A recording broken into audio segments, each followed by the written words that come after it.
Good morning, everybody. The New Testament talks a lot about guys, doesn't it? In fact, there's not a lot of mention of women, and yet we all know that there were a lot of women in the New Testament. They didn't seem to get a lot of prominent mention, but there were a few, and I want to talk about some of those today, and Father Chris and I will talk a little bit about what that came from. We start with Lydia. She was a Gentile woman in Philippi, and Paul actually comes across her as he's preaching at the riverbank. In places where they didn't have a synagogue, the Jews would gather at the water's edge. And so he goes there to preach, and a whole group of women hear him, and Lydia is one of them, and she approaches him and is drawn to his message, and she and her entire household are baptized. Lydia then, because she is a successful merchant, invites Paul and his companions to stay at her home, and she cares for them financially and supports their ministry. She's a wonderful example of Christian charity. The next was Phoebe, who is actually mentioned in one of the letters to the church in Rome. She's a person from Corinth, and she's actually mentioned as a deacon in the church. Now, this from a congregation that hadn't really figured out the diaconate yet, but he talks about her that way because she too was a successful woman, and she really supported the church being Paul and his companions and the growth of the ministry. So there are two examples of real devout women who were part and parcel of the support system that helped to build the church and indeed helped to spread the word. There were other women throughout the Bible. Father, can you think of anyone? Well, we're sort of the lesser knowns. I mean, obviously, whenever somebody says woman in the Bible to me, I go to Mary. Well, yeah, she was definitely there, right? Even as in terms of just total number of words or how much, you mentioned that men get a lot of the attention, they get a lot of the ink. Mm-hmm. It's absolutely true.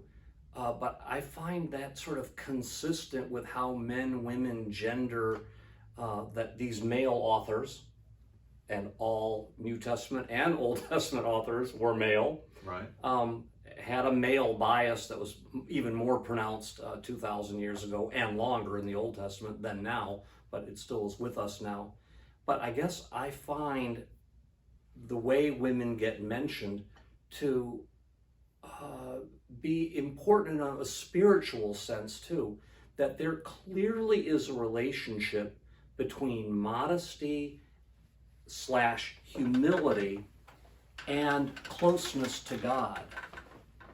The thought being that closeness to God does by necessity make all of us, and ideally males and females, humble, because we see the enormity of God, the grace of God, and once we realize the truth of that, we are no longer concerned with self-promotion and saying how great we are.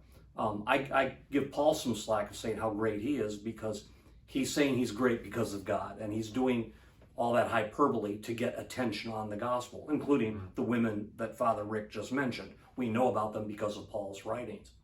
I have a story that I'm reminded by, though, as you introduce these women, from something that happened to me in the kingdom of Lesotho, if I may share it briefly. Please. We went to see a factory that was sewing American Eagle, I believe, and Gap clothing. It was run by Chinese managers. They were sewing in the kingdom of Lesotho, which is a tiny little landlocked, all the way around all of the kingdom of Lesotho is the country of South Africa. And they never took over Lesotho because, for one, it was too big an effort to go up to the top of the mountain and defeat these people.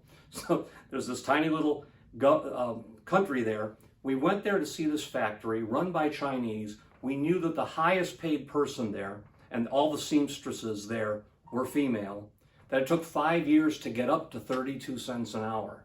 This was in 2005, I believe. And we'd heard about all the oppression and how the managers, and there was human trafficking there. But here's what happened when we visited the factory.